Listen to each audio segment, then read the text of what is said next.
Hey everyone. Uh, Mr. Saul Luckman had asked that I uh, break down gazing a little bit more, or talk about the way in which one reaches that state. And it's honestly a really difficult thing to explain. Um, and my hope is that in the future people can come train in person, and we can get into the wilderness, and these things are better taught sort of in a situation, and one can apply them directly in the moment. um, but we would get talked into silence, right? Because we had somebody that was able to move our perception by the words that they spoke, by the way that they talked. And we would be in the wilderness, and um, we would stay in one place for long periods of time as a means to sort of learn how to handle not doing anything, right? The Toltecs talk about the not doings. Well, there comes a point where the not doing becomes very incredible, because you move past the point of restlessness. Or so there's a benefit to why people go and sit in vipassana, or all these different means. But honestly, a lot of people go to vipassanas and they push themselves past their limits, and then they have psychotic breakdown because they went to a place that they weren't prepared for. So I'm not a big fan. I think slow and steady, no force, follow your feelings. Gazing something really incredible, but it can be very ungrounding, because you're seeing the world differently than it presents to the majority. You're doing something really incredible, but it can make it difficult to integrate. But ultimately, reading the Castaneda books, there's some really key explanations of gazing, but that's really advanced gazing. So, what happens is when you're observing something with your entire being, and you stop thinking, right? And for the most part, you have very little thought, and you're in a state of feeling and observation. You're flooding your eyes and ears, so you're listening, you're looking, you're smelling. You're using this extra part of your being to feel everything around you, and a shift of perception will start to occur, and then your eyes will naturally shift and start to cross, and then the you learn to hold that gaze, that shifted, altered state in which the world no longer looks as solid, and it's like you've rearranged it just by allowing your eyes to do so. And so there's some tricks to tricking your eyes into that. But I think that one of the great things to discover is learning how to gaze at sunlight, and just isolate very particular areas that are reflecting off of reflective surfaces, and literally using your eyelashes to protect you. So your eyes are barely open, and you're observing really small areas of light, and just drinking that light, drawing that light into your being. This is a very helpful way to sort of introduce gazing. But gazing can be done with stars and rain, and waterfalls. You can practice leaf gazing, because each leaf, like a snowflake, is unique, and you can learn to memorize them and then find them in your dreams. That's a Toltec trick. You can gaze at rocks and get answers from them. They speak, they communicate. Gaze at vast bodies of wilderness, like on the top of a mountain. You can gaze out at everything and take it all in, and it's okay to see it normal, how your normal perception is, and titrate back and forth between the altered state versus the. So rather than try to move your eyes or let them cross, or rather than force them to cross, they need to sort of happen because you're in an altered state that they desire to cross.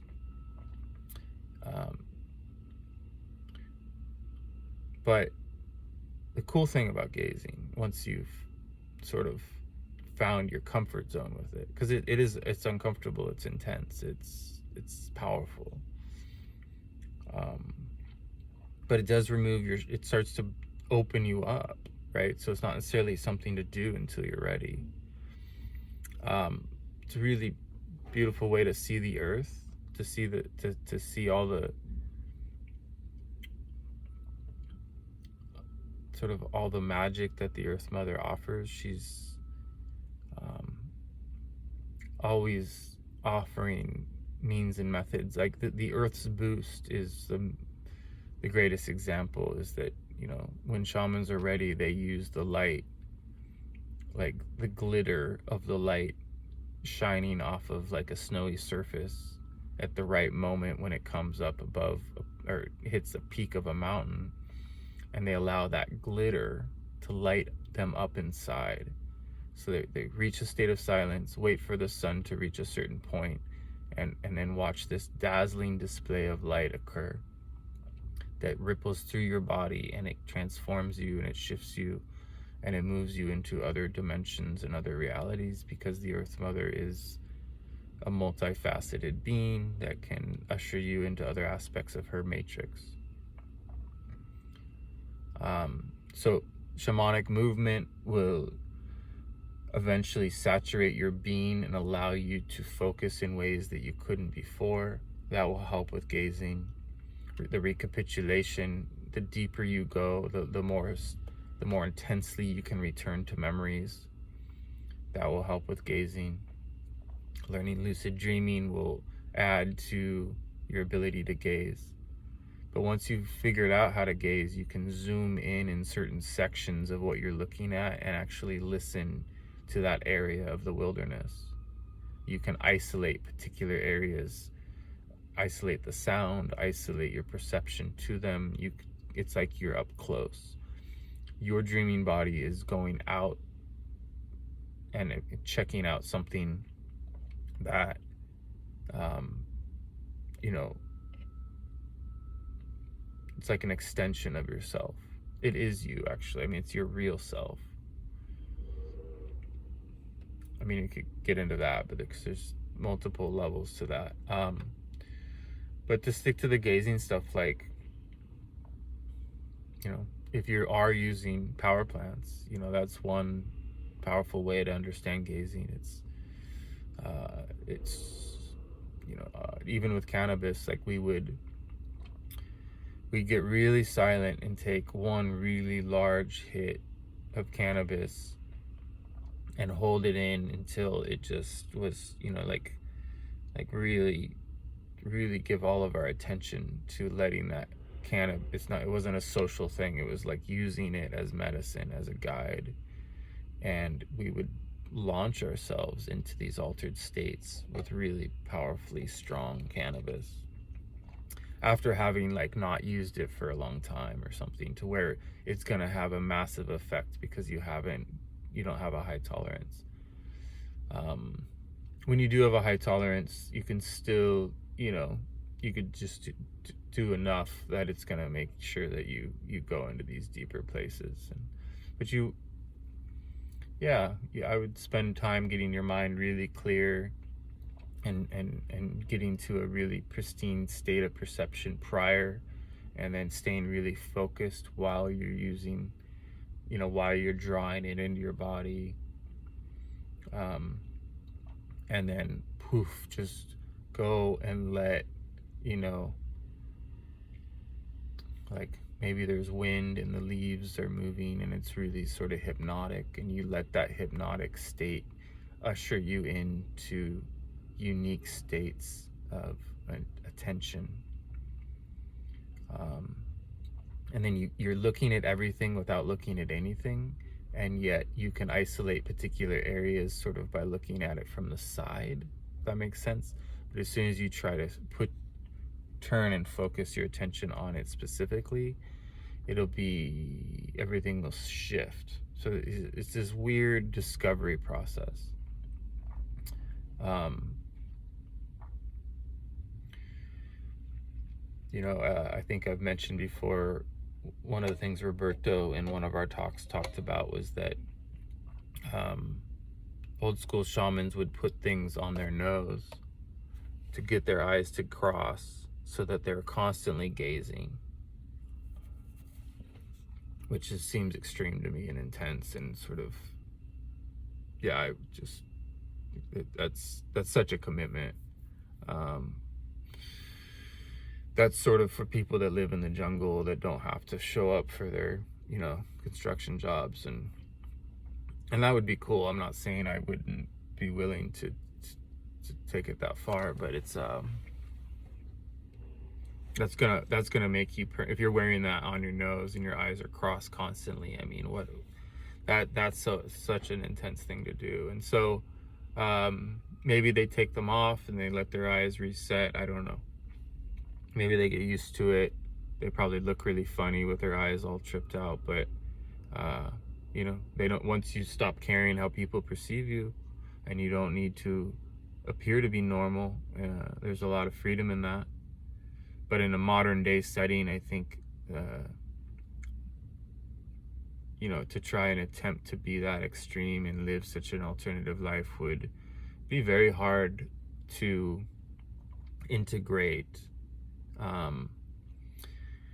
A modern day warrior of the Toltec system wants to be of his time, and in this time we're not, for the most part, we're heading into a different stage of things than in the past. So I'm not an advocate for trying to return to a way of life that once was. I think we need to accept and adapt, and there's a way to do that without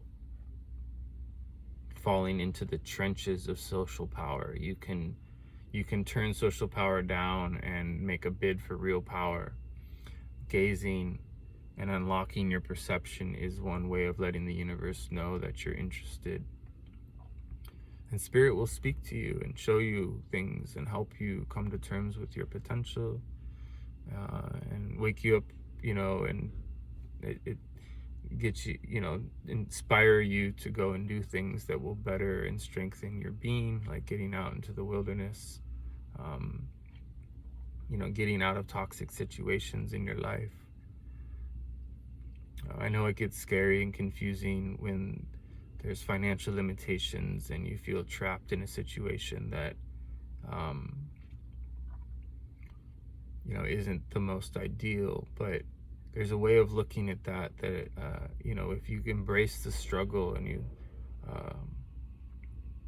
understand that everything is happening exactly for a reason in order to teach you a lesson, then you face the challenge and the lesson, and there's a lot of really beautiful breakthroughs that happen when you turn and face that challenge, rather than constantly try to find ways to get around it. And I was fortunate to have some powerful teachers help me see that, because I was doing everything in my power to try to avoid or get around the challenges. And when I realized the lesson, it was specific, and that I was, in that I was living in fear. I'd created a monster out of this world, and I wanted, some sort of situation in which I didn't have to deal with tyrants or people that are just upholding the illusion of this realm. But there's nothing more incredible than being able to be in a really unique, altered state of perception, and then all of a sudden shift out of it and be able to fully, do what everyday people do. Um, Carlos and Florinda and Taisha would walk in and out of other worlds and you wouldn't even know it. Or an average person wouldn't be able to tell. And that requires detachment. And detachment is really helpful with gazing, because it can be overwhelming. I think the slightest intensity that happens in gazing is so kind of exciting that it can jolt you out of it and you kind of want to celebrate what just happened. And the trick is to rather than pat yourself on the back for having had something happen, is to stay in it. And the longer that shift of perception lasts, the more you've created a new means and methods to take care of yourself on a profound level. So the hive mind tries to get you to come back to the dialogue when you're away from it.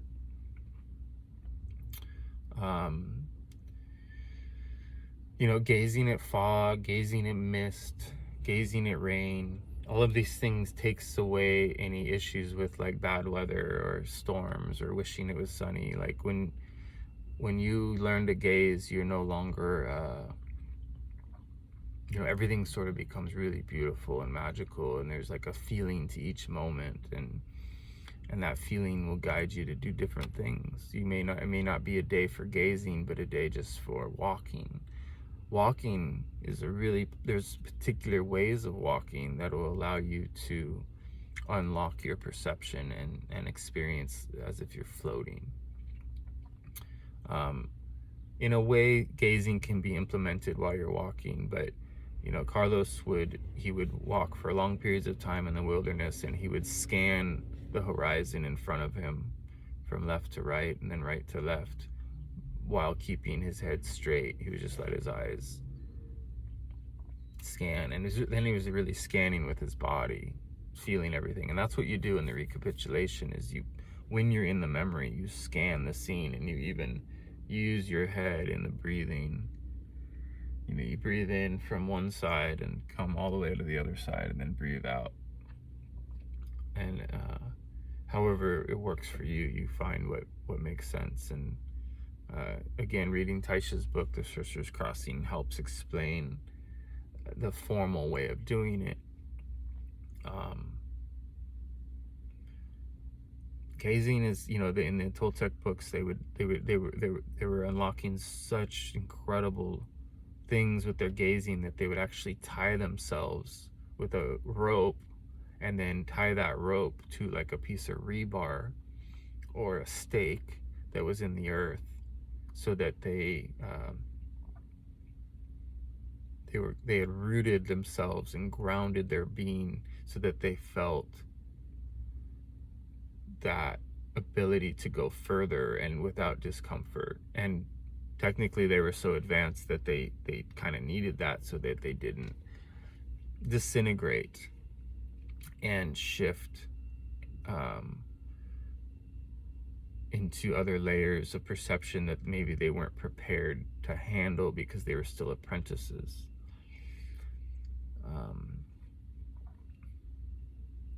In the books, they were preparing to fulfill one of the ultimate tasks, which is to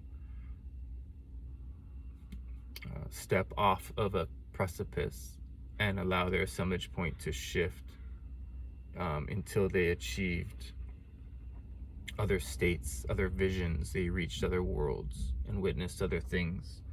And then, Carlos Castaneda jumped off of a precipice into the abyss in Mexico. And he woke up in his apartment in LA many days later. Wow. Did you see that?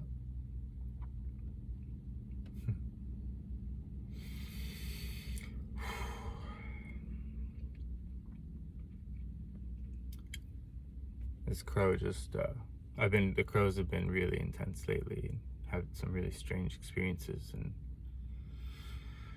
I mean, that's something Carlos Castaneda did on the power plant de Tura, was he you know, he turned into a crow. Don Juan taught him how to do that because Don Juan had achieved the state of crow in his experiences with power plants. And it started off with like, shaking and mimicking a crow. Really, and that's where gazing is really helpful, is you could gaze at a crow and get to know it on a deep level, or any creature. We are shape-shifting beings. We've been convinced that this is our permanent condition. It's not. It's because of the assemblage point that we appear the way we do, and that the world appears the way it does. And this is not something to go try and force your way out of with power plants without help. You could. I mean, everyone has a choice, and it is what it is, and a lot of people do. I know some people that have taken Datura and things did not go very well, and I know a lot of people that go down south to do ayahuasca with the shamans, and then they have attachments that come home with them, and then it can be really tricky. So why not go slow? Why not use the warrior method of looking at everything as a challenge, and rather than trying to run from or force change, just learn to be present in your particular situation. Feel the feelings that you feel. Let them move through you. Learn to control learn to balance your nervous system through breath work. If one of the things I can offer is guidance in the breath work journey, as part of the one-on-one mentoring, if people are interested, it's a very powerful way to get into altered states.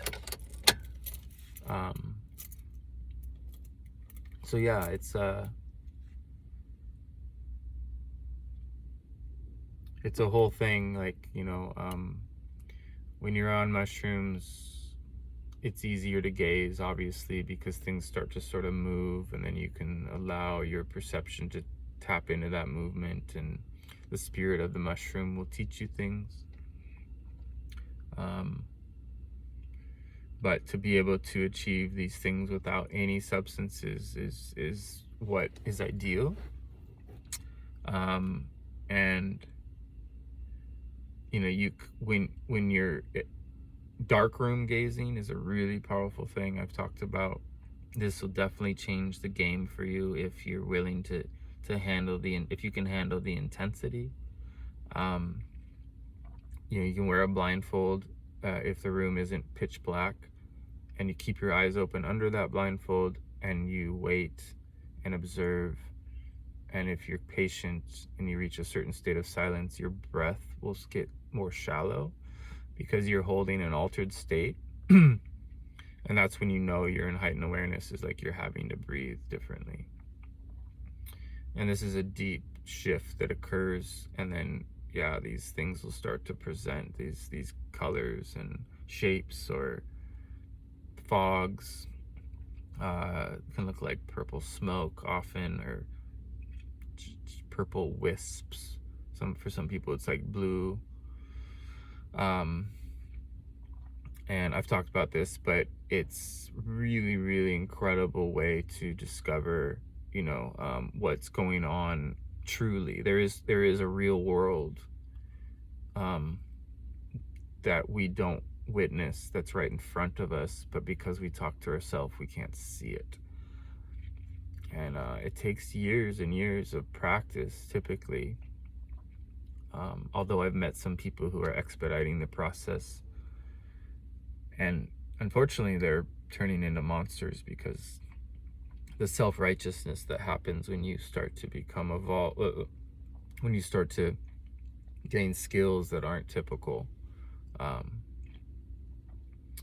And so it's just a matter of figuring out um, what does it for you, and if and when you're willing to, um,